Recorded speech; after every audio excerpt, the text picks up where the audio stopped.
आता पेट्रोलचा खर्च विसरा, घरी आणा इलेक्ट्रिक स्टायलिस्ट इलेक्ट्रिक गाडी.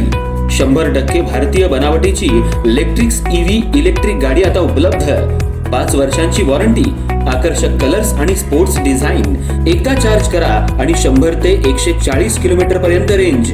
अत्याधुनिक सर्व्हिस सुविधा, लोन सुविधा सुद्धा उपलब्ध.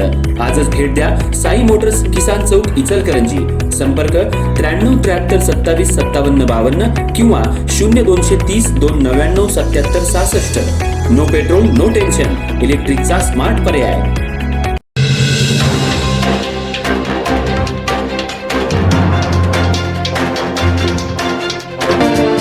इचलकरंजी शहरात लवकरच ई बस सेवा सुरू होणार आहे. यासाठी शहरातल्या शिवतीर्थ चौकात असलेली आणि बस स्थानकासमोर असलेली जागा जी महानगरपालिकेची आहे त्या ठिकाणी मुव्हेबल गाळे बसवण्यात आलेत. हे तिथून हलवण्यात येणार असल्याचं सांगण्यात आलं. त्यामुळं आज इथल्या समस्त फेरीवाल्यांनी आणि हळवणकर गटाच्या सर्व नगरसेवकांनी महापौर उदय धातुंडे यांची भेट घेतली. त्यावेळी लवकरच यावर बैठक घेऊन तोडगा काढला जाईल असं आश्वासन त्यांनी दिलं.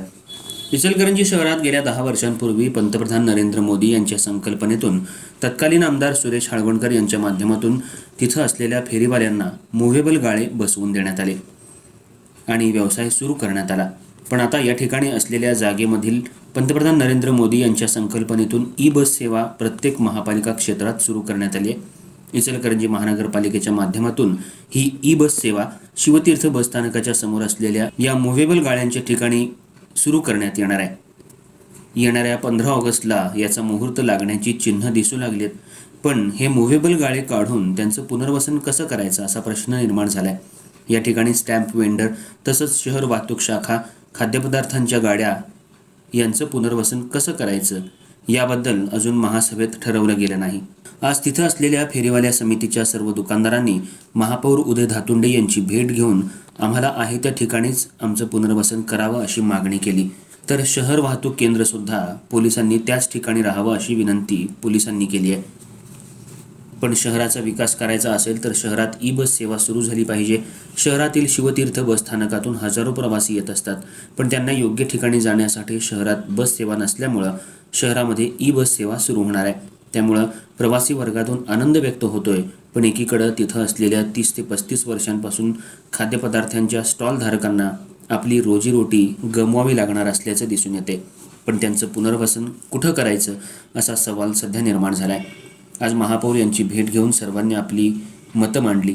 लवकरच या समस्येवर तोडगा काढला जाईल. महानगरपालिका प्रशासन, आयुक्त, उपायुक्त, फेरीवाला समिती, वाहतूक पोलीस आणि स्टॅम्प वेंडर, गाळेधारक, गजरा विक्रेते या सर्वांनी महापौरांवर प्रश्नाचा भडीमार केला. मला या खुर्चीवर भाजपनं बसवले, त्यामुळे आपण सर्वजण भाजपचेच आहात.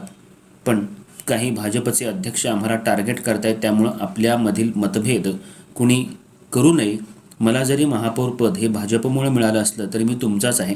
मग भाजपमधील काही नेते मला टार्गेट करतायत असा आरोप महापौर उदय धातुंडे यांनी केला. तसंच शहराचा विकास करणं हाच आमचा उद्देश आहे. मी महापौर झाल्यापासून चांगले निर्णय घेण्यात येत आहेत. इचलकरंजी इंदूरच्या धर्तीवर आपण बनवायचं आहे. फेरीवाल्यांचं पुनर्वसन आम्ही चांगल्या पद्धतीनं करत आहोत. मीही एक गरीब कुटुंबातलाच आहे.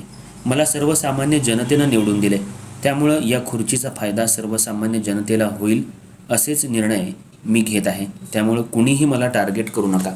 या सर्वांची लवकरच बैठक घेऊन तोडगा काढला जाईल असं आश्वासन महापौर उदय धातुंडे यांनी दिलं.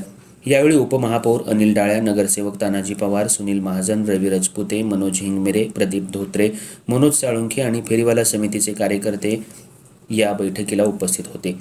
ही बैठक संपून खाली येताच शिवतीर्थ इथले फेरीवाले समितीचे दीपक पाटील आणि फेरीवाले गाळेधारक यांच्यात शाब्दिक वाद निर्माण झाला.